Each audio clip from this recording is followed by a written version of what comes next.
je lui dis, bah tu sais quoi, Benji.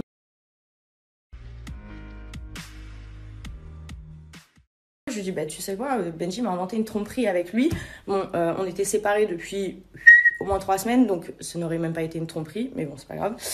Mais je couche pas avec mes potes dans tous les cas, donc voilà. Donc voilà, ça recommence ce matin. Et ce qui va se passer, c'est que je vais finir par péter un câble. Et c'est pas que sur les réseaux que ça va se passer, parce que bah, je pense que je suis même en droit de porter plainte, en fait. Hein, menaces, insultes, diffamation, enfin voilà. Donc je n'ai pas envie d'en arriver là. Mais du coup, vu que tu m'as fait des menaces ce matin, voilà. Vu que tu m'as fait des menaces en me disant ouais si tu fais la mesquine, et bah écoute je vais pas faire la mesquine, je vais dire la vérité et à quel point t'essayes de me faire passer pour un tapin que je suis pas. Donc en fait c'est pas parce que en général sachez une chose les gens, c'est pas parce que vous êtes des personnes discutables que tout le monde est comme vous et que tout le monde a les façons de faire que vous. Ce n'est pas parce que vos ex vous ont fait des choses que la personne avec qui vous êtes ou avec qui vous avez été ou votre dernière relation vous fait les choses. Chaque personne cas par cas. Ça s'appelle l'intelligence, mais je pense que c'est pas donné à tout le monde, malheureusement. Mais bon, voilà. Donc, en fait, je vous explique. D'habitude, je prends pas la parole comme ça, voilà, sauf des fois sur les tournages quand il y a des trucs qui m'ont fané, mais c'est rare. Et là, en l'occurrence, c'est ma vie perso. Et vous savez quoi, j'ai décidé de vous en parler parce que clairement, depuis ce matin, ça fait 2 heures que je suis levée. J'ai la tête comme ça, c'est en train de me faire péter un câble. Et vu que j'ai quelqu'un en face de moi qui a un QI à 2%, voire à température anale, et encore j'en passe, c'est en train beaucoup de m'énerver. Voilà, et en fait, personne n'a le droit de toucher à mes affaires. Et même si je paye plus le loyer, bah oui, depuis un mois j'y suis. Mais je pourrais parler d'autres histoires, d'argent, de choses que j'ai payées et que je te reproche pas non plus. Voilà, donc je le fais pas. Donc en fait, au bout d'un moment, voilà, c'est en train de me gonfler, c'est en train de me monter jusque là.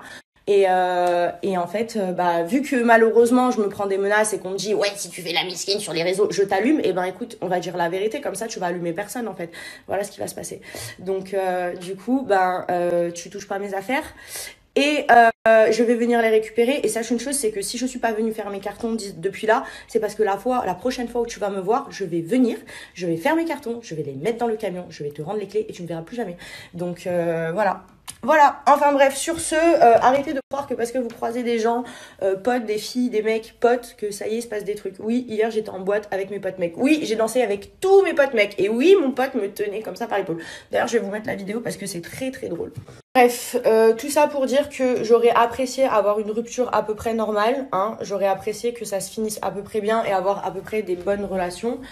Sachant que, vous devrez le savoir, mais de toute façon, vu que je suis une pute et je couche avec tout le monde, du coup, là aussi, je suis amie avec quasiment tous mes ex. Mais pourquoi? Parce qu'on n'a pas des mauvais rapports comme ça, parce qu'on s'est quittés, même si ça allait plus, dans un relatif, entre guillemets, respect, ce qui n'est absolument pas le cas là.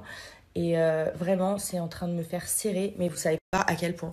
Donc du coup, ça m'énerve et j'ai décidé d'en parler parce que du coup, je sais plus quoi faire là. Je sais pas si j'appelle la police, je sais pas quoi faire, c'est en train de me faire vriller en fait. Je suis en train de me faire à manger et j'ai eu le plaisir de voir ce que comment dire, Harley Quinn, on va l'appeler Harley Quinn parce que je pense qu'elle a un gros souci psychologique, vient de dire sur les réseaux sociaux. Alors, on va remettre les choses dans leur contexte. Premièrement, je vais pas spoiler le programme des Marseillais, ça sert à rien, c'est inutile. Je vais juste vous dire quand on est rentré de tournage. On était séparés. Et elle m'attendait à la maison. Donc vu qu'on a la maison ensemble, elle m'attendait à la maison en me disant en gros s'il te plaît, c'est pas fini, s'il te plaît réfléchis, prends le temps de réfléchir, nanana. On a la maison en commun donc c'était compliqué et je lui dis écoute, pour moi je pense que c'est fini, maintenant si tu veux que je réfléchisse, je vais réfléchir pendant quelques jours. Ok, pas de problème. Ça s'est passé comme ça au début. Maintenant vous allez voir la suite. Attendez, juste. Donc du coup pendant quelques jours, à vrai dire 2 jours, on cohabitait dans la même maison. Une fois je dormais sur le canapé, une fois elle dormait sur le canapé. Enfin, voilà. On s'est évité un peu. Je lui ai adressé la parole uniquement pour lui dire bon ben je vais au foot ou alors je vais au restaurant avec mes collègues ou alors là je sors, je vais au sport. Ça s'arrêtait là. Elle supportait pas la situation, que je ne lui parle pas. Et donc du coup, en fait, elle a décidé, au bout du 3e jour, de prendre sa valise et se tailler. Au moment où elle prend sa valise et moi je la vois, je dis tu vas où? Elle me dit ça te regarde pas. Vu que toi tu m'as enlevé la parole depuis quelques jours, ben je te dis pas où je vais. Sauf que moi, à chaque fois que je sortais, je lui disais où j'allais. Au foot, au squash, au resto. Bon bref, c'est pas grave. Le lendemain, je reçois un message. Benji, tu es cocu depuis un bon moment avec Alix Alix te fait cocu depuis un bon moment et plusieurs fois et ça vient de la personne avec qui elle baise. Bon, ben moi je l'appelle, je lui dis tu es où? Et elle était chez ce mec là. Bon, et je vous passe les détails de mais tu es un malade, un psychopathe, mais comment tu peux imaginer ça? Mais moi j'imagine rien du tout en fait.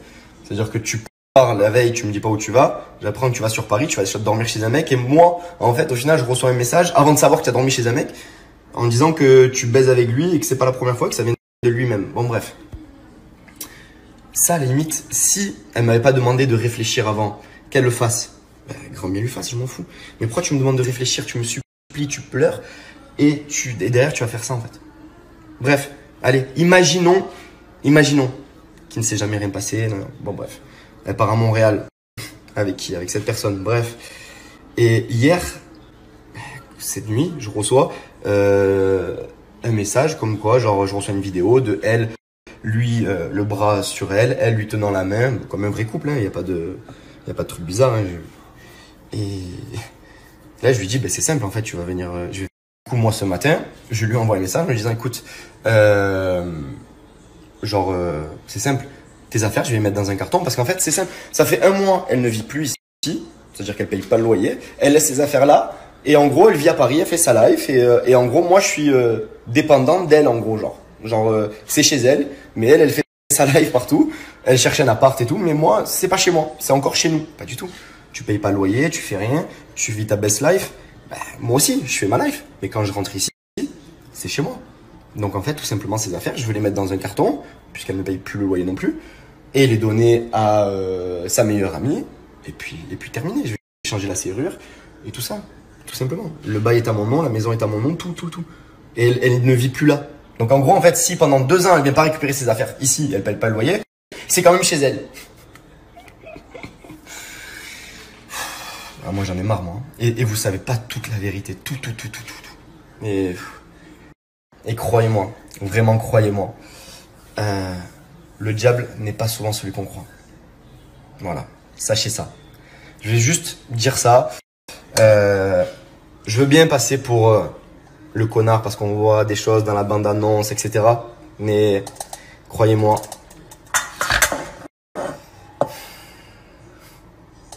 je vais me taire. Je vais me taire, vraiment. Parce que vous pensez la connaître. Ouais, je vous le dis. Vous pensez vraiment la connaître. Mais très peu de personnes la connaissent vraiment. Et ceux qui ont vu son vrai visage, ils me comprennent, ils savent. Voilà, je m'arrêterai là. Bisous tout le monde et bonne journée. Moi, je suis encore dans mes pattes, je galère depuis tout à l'heure. Ah oui, aussi, elle appelle mon père, elle appelle mon frère en me disant qu'elle va porter plainte, que pour diffamation, que je l'ai insulté. Je vous mets le screen de tout ce que je lui ai envoyé ce matin. Je vous jure, sur tout ce que j'ai de plus cher, il n'y a aucune insulte, vous allez voir. Je lui ai dit que c'était une malade, que c'était une folle, qu'elle avait un gros problème. Mais à aucun moment je l'ai insultée, donc elle peut aller porter plainte, il n'y a aucun problème. J'y vais même avec elle si elle veut. Et comme je vous le dis, c'est vraiment une manipulatrice. C'est-à-dire que là, elle vous a dit que je l'avais insultée. Je vais vous montrer, je ne l'ai pas du tout insulté ce matin. Mais tout ça pour toujours se faire passer pour la victime. Elle aime trop ça en fait, que les gens l'écoutent et de la peine pour elle, etc. Mais à un moment donné, le vrai visage des gens, croyez-moi, on le voit. Et moi, à un moment donné, je l'ai vu, c'est pour ça que je suis parti, tout simplement. Voilà, sachez ça. Voilà. Je vais vous dire ça. Maintenant, je clôt la conversation. Ça sert à rien d'appeler mes parents, tout ça, pour dire que tu vas porter plainte. Va porter plainte. Fais-toi plaisir. Bisous.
Et je tenais à dire une chose, c'est que, croyez-moi, ça ne me plaît vraiment pas de faire ce genre de choses.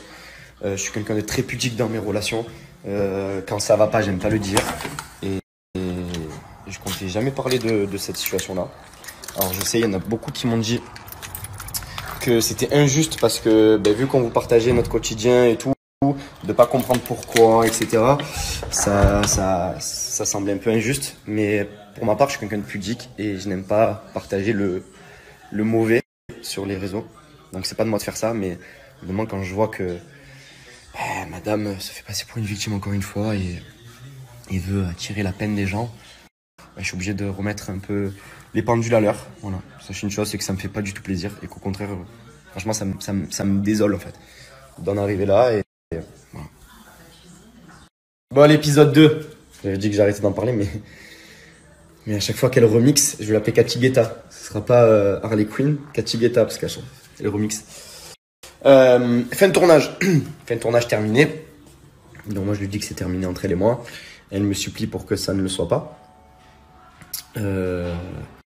C'est dur quand on se sépare d'une personne de dire que c'est terminé. J'ai eu les couilles de le faire, de dire que c'était terminé et que je voulais plus être avec elle. Maintenant elle m'a supplié en pleurant, etc. Voilà, ce qui est normal quand on aime une personne. Et moi, quand je l'ai quittée à ce moment-là, je l'aimais encore. Donc elle me demandait de lui laisser du temps, qu'elle me prouve les choses, etc.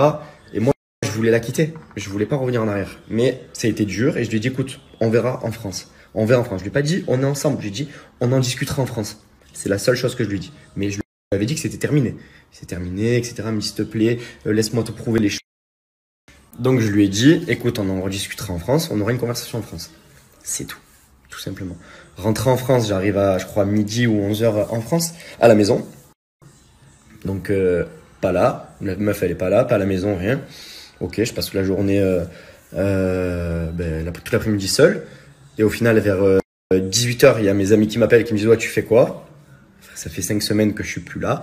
Forcément, ils ont envie de me voir. Donc, ils sont passés une demi-heure. Juste au moment où elle rentre. Donc, forcément, mes collègues, ils sont partis dans la minute. Ils sont partis et là, on a discuté.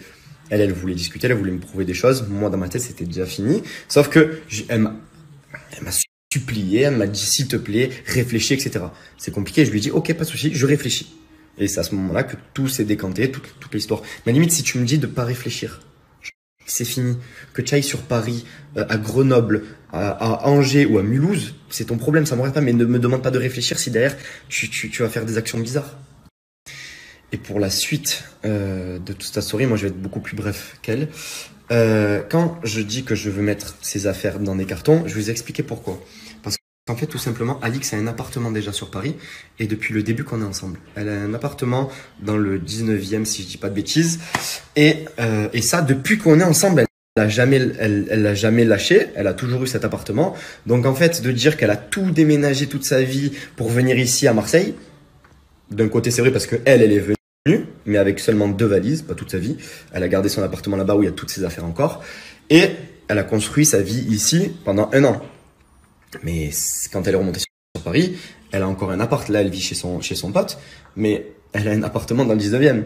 Donc quand je dis, tu viens récupérer tes affaires, elle m'avait dit en plus, laisse-moi jusqu'au 1er février pour récupérer toutes mes affaires. Ok. Sauf que là, le 2 février, toujours ses affaires ici. Si pendant 2 ans, elle décide de pas récupérer ses affaires, donc pendant 2 ans, non, donc si pendant 2 ans, elle laisse ses affaires ici, pendant 2 ans, c'est chez elle. Non, c'est pas comme ça. Tu as un appartement sur Paris, tes affaires, ils vont être dans des cartons, tu vas venir les récupérer et tu vas les amener dans ton petit appartement à Paris que tu n'as jamais laissé, tout simplement. Arrête de faire la pusher à dire que je mets tes affaires dehors, etc. Tout est faux, tout est faux. Et le pire dans toute cette histoire, je vais vous dire ce que c'est que je comptais pas du tout vous parler de tout ça, de vous exposer tout ça sur les réseaux sociaux. Moi, ça me dégoûte de faire ça, vraiment. J'aime pas quand les gens le font parce que je trouve que c'est un manque de pudeur et de moi-même, je l'aurais jamais fait, même si toute cette histoire m'atteint parce que c'est vrai que c'est une histoire qui est très triste, on va dire. J'en aurais jamais parlé. Sauf qu'elle a pris l'initiative d'en parler, sauf que je peux pas la laisser dire tout et n'importe quoi. Et moi passer pour le méchant alors que dans l'histoire ce n'est pas du tout le cas. Et mettez-vous bien un truc dans la tête, c'est que vous pouvez croire ce que vous voulez par rapport à la bande-annonce des Marseillais. Croyez-moi une chose, vraiment croyez-moi quand je vous dis ça, quand vous voyez sur son filtre qu'elle a les petits trucs de démon, c'est pas pour rien. Croyez-moi, c'est vraiment pas pour rien. Voilà, sachez une chose. Ah oui, je tenais à vous dire pourquoi, quand je lui avais dit que c'était fini et qu'elle me suppliait que ça ne soit pas fini, qu'on ait une conversation à Marseille pour arranger le truc, qu'elle me montre qu'elle a changé, etc. En fait, tout simplement parce que là-bas, elle s'est blessée. Elle s'est blessée, vous avez vu, elle avait des béquilles et j'ai été là pour elle à ce moment-là.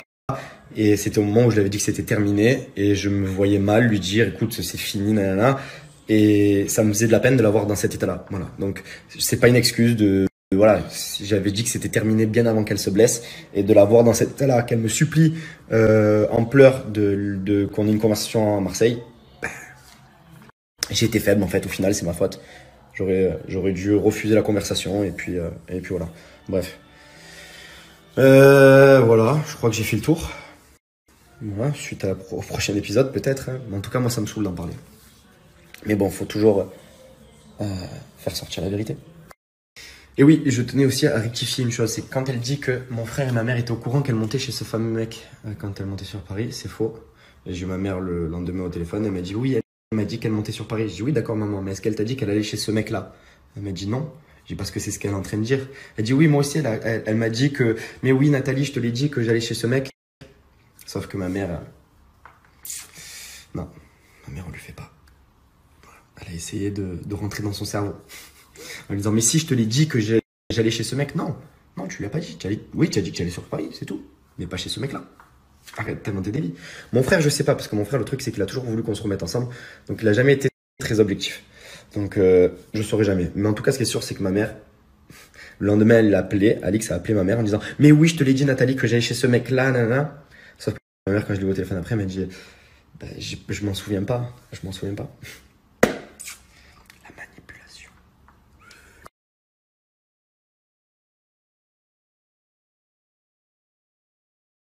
Du coup, comme je vois que la vicosserie n'est jamais finie et que du coup, on va vous rentrer dans les détails, hein, parce que moi, je vais vous dire la vérité, il n'y a pas de souci, je m'en bats les couilles, parce que du coup, on m'a envoyé sa story où monsieur se justifie. Je vous explique, on s'est séparés.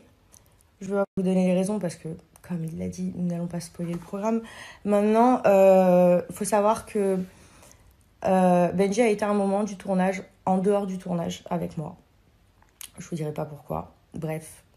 Et il s'est trouvé qu'après, il m'a levé la parole 3 semaines, alors que j'étais dans une situation bien particulière. Il est venu à l'hôpital avec moi. Je vous expliquerai pour un truc, je me suis fait mal, bref. Rien de grave. Et il m'a dit exactement qu'il ne savait pas où il en était et qu'il allait réfléchir. Donc, il m'a dit, on aura une discussion à Marseille. Donc, du coup, quand j'arrive à Marseille, forcément, moi, je suis amoureuse, j'attends qu'il rentre et savoir est-ce qu'on va pouvoir arranger les choses. Logique, rien de plus normal. Et d'ailleurs, c'est marrant parce que j'ai tous les messages et tout, donc voilà, c'est bien de réinventer l'histoire, mais malheureusement, tout a été couché à l'écrit, donc voilà, bref. Mais ça, c'est pas grave. Du coup, voilà. Et puis d'autres personnes étaient au courant, oui, parce que vous doutez bien qu'il y a pas mal de personnes que vous connaissez aussi qui ont été mêlées à cette histoire, parce que forcément, j'avais besoin de soutien. Donc, du coup, les personnes ont vécu en même temps que moi les situations. Voilà. Donc, du coup, il m'avait dit, on parlera quand on sera à Marseille, je sais pas où j'en suis et tout. Donc, le premier soir, j'arrive. J'avais fait en sorte que quand il arrive, tout soit prêt à la maison, normal. Voilà, je veux que ça se passe bien, donc je fais les choses bien, normal, c'est logique, qui ne le ferait pas. Et j'arrive, il y a ses 2 meilleurs potes dans le salon, en train de fumer dans le patio, sachant que même moi, je ne fume pas chez moi. Bref, bon, ça, après, c'est pas grave. Donc, du coup, je suis montée tout de suite, j'ai pas dit bonjour, parce que je vous avoue que quand je l'ai vu, ça m'a fait quelque chose et j'ai eu envie de pleurer. Donc, je suis allée dans mon dressing, pleurer. Rien de plus normal. Donc, après, il a fait partir ses potes. Et il m'a dit, si tu veux parler, je suis là. Parce que je lui avais dit, on devait parler et tout, machin. Je descends. Donc on devait avoir une discussion. Il m'avait dit je vais réfléchir, donc le temps du tournage, tout ça. Et la discussion a été qu'il n'y a que moi qui ai parlé et qui me disait je sais pas où j'en suis, j'ai besoin de réfléchir. Ce n'est pas moi qui t'ai demandé de réfléchir, c'est toi, tu m'as dit. Du coup, tu m'avais dit qu'on allait parler. Quand j'arrive, il y a tes potes, quand on parle, en fait, il n'y a que moi qui parle et toi, tu me dis je sais pas où j'en suis, je t'aime, mais je sais pas si je veux qu'on reste ensemble ou pas. Donc il m'a pas dit oui, il m'a pas dit non. Donc théoriquement on est séparés, mais le gars ne sait pas où il en est. Donc je reste dans la maison, normal, c'est chez moi. Et tant qu'on ne savait pas encore vraiment si c'était là une passade ou si il allait changer d'avis. Donc moi j'espérais forcément, vous savez, quand on aime quelqu'un, on espère toujours. Avant qu'on ouvre les yeux et que vraiment on se dise que finalement c'est pas une si mauvaise chose que ça. Mais bon, là j'étais dans une situation où j'étais vraiment au fond du trou parce que c'est quand même quelqu'un avec qui je me suis projetée, avec qui j'ai vu ma vie et tout. Donc c'est normal. Et du coup, j'attendais. Sauf que pendant 3 jours, pas 2 jours frère, tu m'as levé la parole. C'est-à-dire que il passait, il me disait je vais ci, je vais ça, oui, ok, d'accord. Tu me dis tu vas à droite, à gauche, mais genre quand je vous dis que quand t'es mal, t'es pas bien et que la personne que t'aimes, elle est là, elle te laisse en latence, qu'elle sait pas, qu'elle passe son temps avec ses potes, qu'elle passe son temps à aller faire ses trucs de mec et qu'en fait tu te dis, ben, elle m'a dit qu'il allait réfléchir, donc t'es là, t'attends et que lui, il en fait rien, qu'il est pas capable d'aligner 3 mots, ça rend un peu fou. Donc qu'est-ce que j'ai fait? J'ai dit, ben, je vais partir à Paris et je vais pas lui dire, comme ça, et ben, il va s'inquiéter et ça va le faire réagir. Voilà, truc de meuf, vous connaissez. Du coup, qu'est-ce que j'ai fait? J'ai pris un billet pour Paris et je suis partie. Mais heureusement, avant de partir, j'ai prévenu sa mère et son frère que je partais à Paris, que j'allais voir mon pote chez qui je suis allée et que j'allais voir Camille aussi. Donc à la base, je devais passer voir mon pote et après, je devais aller dormir chez Camille. Donc je suis arrivée tard, j'ai pris l'avion, le dernier avion pour Paris, donc je suis arrivée hyper tard. Et du coup, je suis allée voir mon pote et tout, et il se trouve que j'étais fatiguée, j'avais pas dormi, enfin je mangeais pas beaucoup, j'ai beaucoup maigri pendant cette situation.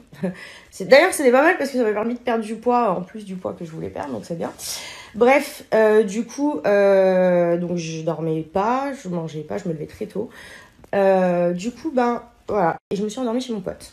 Le lendemain, quand il m'a envoyé le message et qu'il m'a dit ça, je n'étais pas chez mon pote, j'étais chez Camille. D'ailleurs, Camille pourra en être témoin et le frère de Benji aussi parce que nous nous sommes appelés tous les 3 au téléphone. Et même son frère lui a dit que ce n'était pas possible parce qu'il faut savoir que Jérémy, vu que je lui fais confiance, quand je suis en tournage, je lui laisse mes comptes sur mes réseaux sociaux, donc mes codes et tout.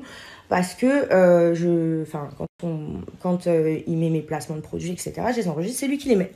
Donc il a mes codes, et je les ai pas changés mes codes. Et il lui a dit, mais non, en fait, c'est son ami, moi je reçois toutes ces notifications de messages, je mets ma main à couper, qu'il s'est jamais rien passé. Donc plein de gens lui ont dit, mon pote, il s'est senti insulté, parce que non seulement tu nous inventes une vie à lui et à moi, mais en plus tu lui manques de respect. Il faut savoir que mon pote est venu une fois rencontrer Benji, et c'est un homme, c'est le genre de personne, s'il te serre la main, il va pas aller te faire une crasse derrière. Voilà, tout le monde n'est pas comme ça, malheureusement. Mais il reste encore des gens qui ont des valeurs. Heureusement, j'ai des amis qui sont quand même assez droits, donc c'est une bonne chose. Mais malheureusement, Benji, ça c'est quelque chose qu'il ne comprend pas. Et qu'il n'a jamais rencontré mes amis. Parce qu'il faut savoir qu'en 1 an, il n'a jamais rencontré mes amis. Vous savez que Benji ne connaît pas Camille. Vous connaissez tous Camille. Bref, bon, ça c'est une autre histoire. Donc... Du coup, donc tout le monde lui dit, sa mère, son frère, tout ça, mais on est sûr. Et heureusement que je leur avais dit que j'allais à Paris. Mais c'était un prétexte, parce que vu que le gars, il était là, en fait, il voulait me quitter, mais il n'avait pas les cojones de le faire. Qu'est-ce qu'il a fait? Il attendait un prétexte. Et son prétexte, ça a été, ouais, t'es parti et j'ai reçu un message. Mais moi, frère, je reçois des messages à longueur de temps, même pendant notre relation, que tu me trompais avec une telle, qu'on t'avait vu là, avec telle meuf. Mais je réagis pas. Pourquoi? Parce que c'est des messages de fans, de haters, c'est de gens qui inventent des vies. Comme des gens qui envoient des messages en disant, oui, moi je connais Alix ou je connais un tel. On sait que vous êtes des mythos.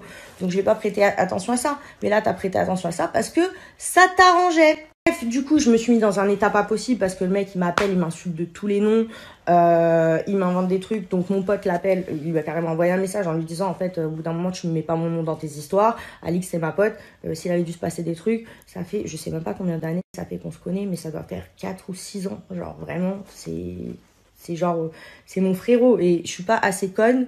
Vous avez vu que quand même, je publie régulièrement des gens dans ma story et il fait partie des gens que je publie très régulièrement. Donc je suis pas assez conne pour te tromper avec quelqu'un que je promouvois tout le temps. Bref. Ou pour te tromper tout court parce que je suis anti-tromperie malheureusement. Donc voilà, bref, du coup je suis rentrée, donc j'étais en larmes. Heureusement que Camille était là et que Jérémy était là au téléphone, donc il m'a fait la misère, je vous explique. Je suis rentrée, au final il a accepté de pas jeter mes affaires dehors parce qu'il m'a dit oui, je vais te jeter tes affaires dehors en 24 heures, nanana, t'es la plus grosse PUTE, t'es pire que Tristana, c'est un enfant de cœur à côté de toi. C'est le syndrome de l'homme qui a absolument envie d'être trompé, vous savez, c'est incroyable. Bref, peu importe, c'est pas grave. Mais le pire, c'est que je sais qu'un jour, toute la vérité sur ça, genre, les gens qui nous ont croisés, même mon pote et moi, genre, les gens qui nous ont filmés, par exemple, vous avez bien capté que c'est mon pote, par exemple. Les gens qui étaient à la table avec nous, ou à côté, ou devant, ou que j'ai croisé dans la soirée, vous avez bien capté que j'étais avec mes potes. Mais bon, voilà. Enfin bref, donc du coup, forcément, ça m'a rendu paro. Et lui, il a pris ce prétexte d'être parti à Paris. Et il m'a dit, ouais, tu m'as trompé. Mais alors, frère, tu veux que je te trompe quand? Je suis H24 avec toi. Quand je suis pas avec toi, je suis avec soit mon meilleur ami, soit avec ma meilleure amie, soit avec Maëva. Genre, je suis la meuf la plus... comment on appelle ça? Je suis la meuf la plus localisable du monde. Voilà. Alors oui, je pars en vacances, oui, je fais la fête, oui, je fais le truc, mais j'ai jamais fait un seul pas de côté. Je t'ai jamais manqué de respect. Et en fait, j'aurais peut-être dû, en fait. Mais je suis pas comme ça, tu vois. Ça fait pas partie de mes principes. Et tu sais quoi, heureusement que je l'ai pas fait. Parce que comme ça, au moins... Voilà, ça m'énerve parce que vous vous rendez pas compte. Bref, du coup, moi, j'appelle pas ça un homme. J'appelle ça de la lâcheté. Sachez qu'il y a des personnes très proches de lui, je donnerai pas les noms parce que je vais pas l'afficher jusqu'au bout, qui lui ont dit, et ils sont au courant de cette situation de rupture. Tout ça pour vous dire que du coup, nous étions séparés. Effectivement, oui, effectivement, j'avais l'espoir de le récupérer parce que oui, je passe pas un an avec une personne, je prends pas une maison avec quelqu'un pour lâcher comme ça. Et même s'il y a des hauts, des bas, quand t'aimes quelqu'un, voilà, je vous dis pas que je l'aime plus aujourd'hui, hein, je vous mentirais, mais c'est sûr, je me remettrai jamais avec lui par contre. Maintenant, les sentiments, ils partiront parce qu'on se souvient toujours des bons moments, entre guillemets. Bon, ça s'est transformé, hein, c'est plus de l'amour amoureux, c'est de la... Je sais même pas, je sais même pas, bref. Mais ça, c'est une autre histoire, vous savez de quoi je parle dans une rupture. Ça, c'est comme ça, la vie est comme ça. Maintenant, de remixer l'histoire, de raconter ce qui t'arrange, et surtout de dire elle a fait ça comme par hasard, elle était chez son pote. Bah ouais, en fait, sauf que en fait, si t'avais fait l'effort de rencontrer mes amis en un an, chose que t'as jamais faite, alors que c'est pas faute de t'avoir invité plein de fois. Vous savez qu'il est même pas venu au baptême de mon filleul. Enfin, bref, j'en passe et des meilleurs. Donc voilà, encore une fois, ça montre que la personne que t'es et enfin, tu sais quoi, remix ce que tu veux, juste touche pas mes affaires, en fait. C'est chez toi, mais je vais t'apprendre un terme qui est réel et qui fait partie de la loi française aujourd'hui. Quand tu reçois ton courrier plus de 3 mois dans un endroit, c'est ta résidence principale. Donc, je suis chez moi autant que toi. Voilà. Autant que toi, sachant qu'il y a des choses dans cette maison que tu utilises à l'heure actuelle que j'ai payées. Voilà, donc c'est pareil. Tu pourrais même prendre ça comme garantie de loyer supplémentaire si tu as envie de t'inventer des vies, il n'y a pas de souci. Donc voilà, en fait, au bout d'un moment, c'est soit on fait les adultes, c'est-à-dire on se parle pas, on n'est pas potes, on est séparés, on se remettra jamais ensemble, on n'a pas envie, ni toi ni moi, on n'est pas obligé d'en arriver là. Et tu sais quoi, tu peux juste... En fait, je sais pas, vous trouvez ça normal, vous, que la personne vous dise je vais faire tes affaires, je vais les nanana, alors que vous avez vécu un an avec cette personne, peu importe ce qui se passe, c'est normal. Moi, je trouve pas ça normal, personnellement. Donc, moi, la seule chose que je veux, en fait, c'est juste, tu touches pas à mes affaires. Je vais venir faire mes cartons, et ce jour-là, je viendrai faire mes cartons, et je partirai. Et les cartons, je préfère les faire moi, parce que quand je vais arriver dans mon autre maison, j'ai envie de savoir où est quoi. Voilà, tout simplement. Donc, voilà, et t'inquiète pas, t'as même pas besoin de refaire tes clés de portail ou quoi, parce que je vais te les rendre. Je m'en bats les steaks, en fait. Mais bon, du coup, c'est malheureux. Mais parce que vous êtes un peu plus au courant, vous nous avez posé beaucoup de questions. Je vous avoue que moi, je comptais pas m'exprimer du tout sur cette rupture parce que clairement, ça a fait beaucoup de dégâts. C'est normal, hein, c'est une rupture. Donc, je comptais pas m'exprimer et pas plus que ça. Enfin, je comptais rester, voilà. Maintenant, vous êtes un peu rentrés dans le vif du sujet, hein. On est intime maintenant, hein. Vous connaissez beaucoup de choses, hein, des détails et tout. Mais malheureusement, j'ai été obligée d'en arriver là parce que j'ai quelqu'un qui ose me dire je vais te mettre tes affaires dehors, machin, et qui en plus me coupe tout contact téléphonique. Donc, comment je fais le jour où je viens, si tu changes la clé du portail, si tu ça, et en plus de ça, tu veux faire mes cartons. Genre, c'est puéril. Mais bon, voilà, je pouvais pas entendre mieux de... Voilà. Enfin bref, Tout ça pour vous dire que c'est malheureux et la vérité que, vous savez quoi, c'est quand on n'est plus avec les gens qu'on découvre certaines choses. Et je vous jure que le jour où il va se rendre compte vraiment que c'est un putain de vicose et qu'en plus de ça, il est bête comme ses pieds parce qu'il s'est jamais rien passé avec mon pote et que c'est juste facilement prouvable et que tôt ou tard ça lui viendra aux oreilles et ça va être le moment très drôle parce que c'est le moment où tu vas te sentir comme un con, mon petit coco, parce qu'en fait tu manques de respect aux gens et t'essayes de les dénigrer et tu sais pas quoi, et moi t'essayes de me faire des actions cheloues alors que ça pourrait se passer bien, hein. Je viens, je fais mes cartons, je me casse, merci, au revoir. Non, bah